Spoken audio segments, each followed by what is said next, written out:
competitive shooting competition at the end. I guess, was she able to scrimmage? Can you give us a few other activities that she was able to do? Yeah, she did all of our non-contact stuff. She's ingratiating herself more and more. She's present for everything, and so she's amping it up more and more on court with the team. So it's good to see and good to have her back out there. Yeah. What is that like, just having her presence and energy back? I mean, I know she's been present a little bit, but having it more. It's great because this is the first time in a long time that we're getting to a point where we're having a full, as full of a healthy team as we can, with the exception of Sloot. So it's good to have her back out there. I know she's eager and excited to get back out there as well and join her team. And so shouldn't be long. Nice. And then, do you think tomorrow she'll be able to do contact activities? That's the hope. Okay. That's the hope. So we're still gauging it. We'll see how her body reacts to today, and just kind of take it from there.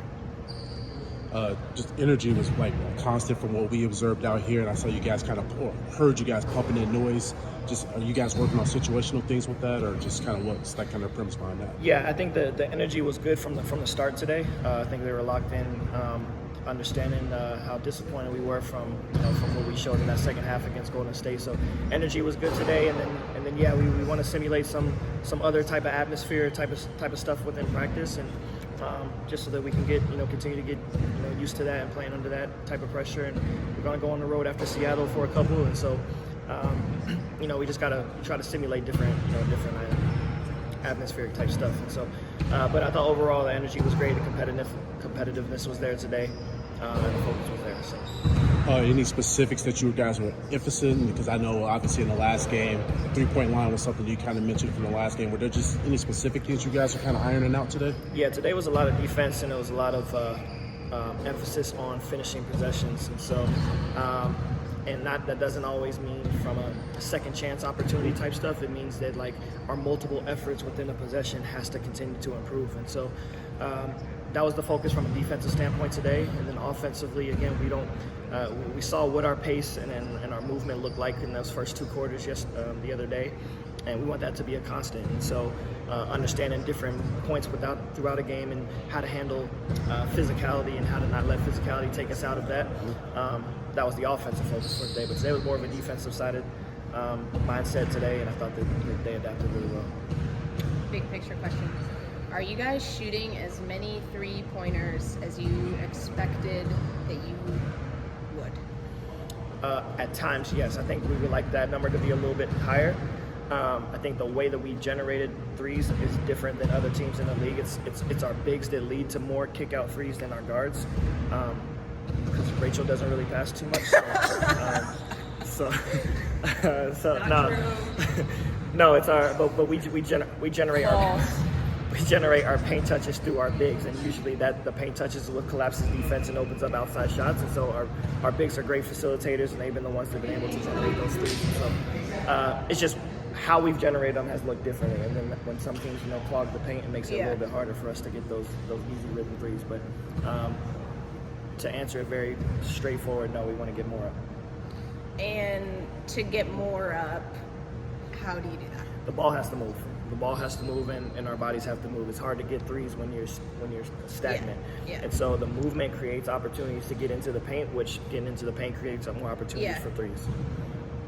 But we've talked a lot with you about some of the third quarter issues that the team has had. What are some of the things you work on with the team just to kind of work through when things kind of get bogged down for you? Yeah, it's obviously been a sticking point all year. We've done different things in terms of the time that we've allotted for halftime in the locker room and coming out, and how much we show on film at halftime, how much we don't, things of that nature. And then I think overall it just comes down to our focus of coming in and sticking to what has been working, and then adjusting to what hasn't. And so a lot of times that's a collective effort from a coaching staff standpoint to the players, and we got to be better in game of adapting to what the defense is giving us, and on the opposite end as well. So, still a work in progress for us. I know you guys were at Angel's event yesterday. How was the event? What did you take from it? It was great. Angel's huge in the community, not just from the support that she gets, but how involved that she wants to be. And I think that that's the impact that you love to see from anyone, let alone someone with the star power that she has, and someone that even as young as she is, to continue to want to give back in the ways that she does. It has a huge influence in the community. It has a huge influence for our organization. In any way that we can support and that I can support, I'm always, willing and looking to do so. So it was great to see, especially for a worthy cause, for the kids going back to school. And so, every community that Angel has been a part of, she's found a way to give back. And so I think that just speaks to her character as well. Just your collective thoughts on the group that you have assembled here, obviously in the midst of a tough season, but when we're at these practices, it's a constant. We hear the energy, we hear just everybody that's getting after it. Just what are your collective thoughts just on just kind of like the spirit within the building?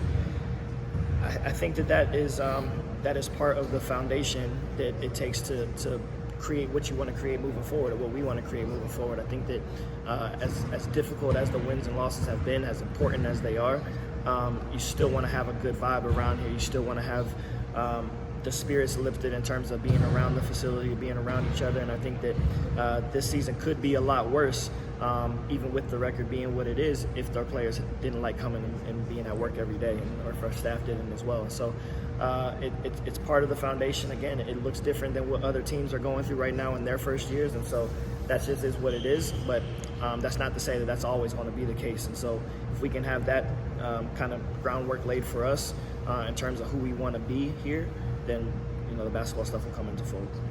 I just got one last one. You talked about wanting to see progress, like basically just throughout the whole season, obviously wanting progress. Forget the wins and losses. What are those, like, the evidence of progress that you see, I guess, as the team is evolving?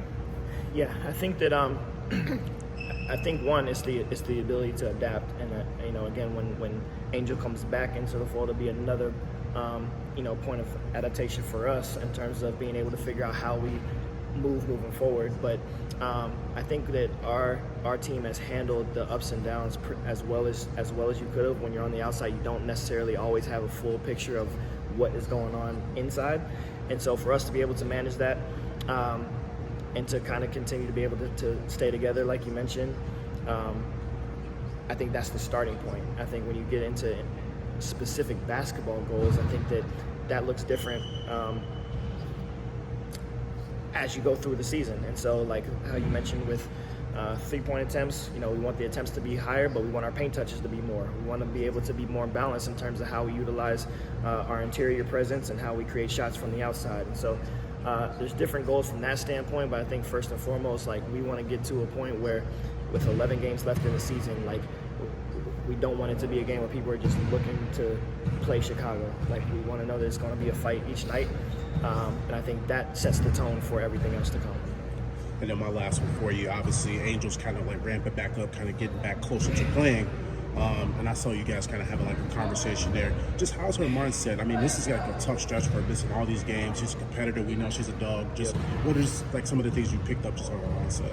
Yeah, I think that, again, I think her energy today was infectious. I think that that fighting spirit that she has, that she plays with, is something that she exudes off the court as well. And so I think that has a huge effect on our team, and I know our team's excited to get her back. But just, our conversation is just making sure that she's physically and mentally in the right space to be able to continue to, progress and ultimately come back into the fold. I think that her health is always the most important thing, and we never want to rush anything that isn't there. But when she's, fully ready to go, we'll be ready to pull the plug back in. Thank you, Coach. Thanks.